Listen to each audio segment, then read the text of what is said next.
In front of me is HUAWEI Mate 20X, and today I would like to show you how you can open apps in split screen view.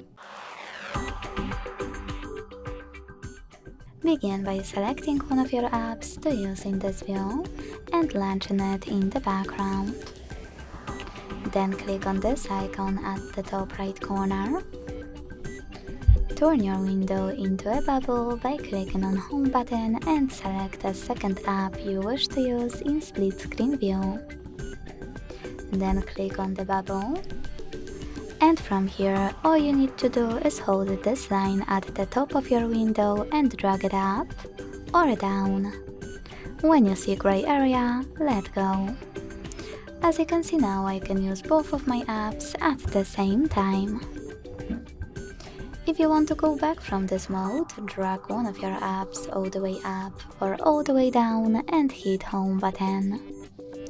Thanks so much for watching. If you enjoyed this video, leave a like, comment and subscribe. Bye!